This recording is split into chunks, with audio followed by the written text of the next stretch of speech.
Ever had a long day? Hi, welcome to 5-Minute Fika, where we find the time to do a little self-care of the soul by thinking about true and beautiful things. So, finding the time. That was the thing that got me today. It's been a long day and I had something totally different to tell you, but I'm tired and I think I just need to read something that I need to hear, and I thought I would share it with you. So here we go. This is called 12 Tumors. You'd think being born with 12 tumors would be a death sentence. I thought it was anyway, when the day shift nurse gave me a report on the 2-week-old patient I'd be covering that night. Working pediatric oncology in a children's hospital had taught me cancer was no respecter of age. This sweet infant had been attacked by it in the womb. My shift passed with the usual tasks, taking vitals, charting, giving children their chemo.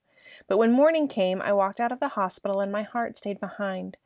It lingered in the 2-week-old's room long after dawn had come and gone. 12 tumors. She didn't have a chance. I brought it up to a doctor friend, mourning the future this child would never have. No birthday parties, no graduations, no wedding. How could she survive with so much against her? It wasn't her fault, and it wasn't fair. He shook his head. She'll probably be fine. I must have looked shocked, so he explained. Infant cells reproduce at an extremely high rate to accommodate the rapid growth happening their first few months. Once my patient's tumors had been shrunk through chemotherapy and removed through surgery, healthy cells would take over and quickly fill in the gaps with undamaged tissue, as if the cancer had never been. I was doubtful. Just wait, he said. You'll see. I waited. And I thought about how life can give us all 12 tumors sometimes. Agonizing circumstances beyond our control that, like cancer, eat through everything healthy in our lives. A painful childhood, loss of a home, a trauma that changes everything, physical or mental health illness, a worldwide pandemic. Losing control is terrifying. Studies show loss of control can directly correlate to anxiety and depression. When your carefully constructed world comes tumbling down and you're powerless to stop it, it's easy to become fearful and sad. Anger flares. Frustration flicks through your veins like fire. This thing is not your fault, and it's not fair. It's like getting 12 tumors before you're even born. But no matter how indifferent or cruel the world feels, it cannot control everything. Though waves of bad news crash each time you barely catch your breath, you don't have to drown. You can walk away from being paralyzed by everything you can't do anything about, and you're not helpless even when your soul is flailing. Because no matter what has tumbled or crumbled or been torn away, there's always one thing this world is powerless to control. You. You can control you. I can control me. We have the power to let what's healthy take over and reproduce, filling in the gaps with parts that are undamaged, and no one can take it from us. I know because I've learned it. I've learned I can control my outlook. Feelings rise up, but thoughts are a choice. Whatever holds my attention molds my ideas, and where I focus my mind is where I find my attitude. The imaginary conversations and situations I mentally rehearse often bleed into real life, and a soft or snarky response is usually the result of an earlier thought. What I say and what I do are born out of what I think, and all of them are within my control. I can control my effort. Whether I give a lot or a little toward overcoming a challenge or righting a wrong is up to me.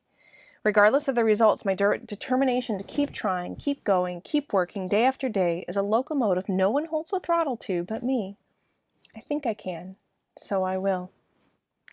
Pressing on in the face of disaster, disappointment, or despair is a choice I'm always empowered to make. I can control my influence. While controlling what other people say and do is more appealing than controlling myself, the truth is I'm accountable for my behavior, no one else's. Kind words are a choice. Overlooking an offense is a choice. Standing beside someone when their carefully constructed life comes tumbling down is a choice. My choice. No matter what else has been stolen away, nothing steals my ability to make others feel valued. The only person who controls how I treat others is me. 12 tumors can make us feel like we don't have a chance, but we do have a choice. Always. And it turns out 12 tumors aren't always a death sentence after all. My doctor friend was right. A year later, my sweet patient toddled in for a checkup, and every one of her tumors was gone. as if they had never been. She giggled and squirmed as her mother showed photos of her birthday cake. My heart was happy long after Dawn had come and gone. Despite my doubt, her healthy cells won in the end. So can ours. The things in my life are a choice. Being tired is no excuse to be crabby or selfish or self-centered. No matter how we feel, we always have a choice. How we treat ourselves, how we treat others, what we do, the choices we make. I can always choose whether I let a long day affect me and affect those around me, or if I choose to move forward. And so can you. So, what I choose to say today is, it is good to be alive. And you are not in this alone. And you, my darling, are always spectacular. Have a great day.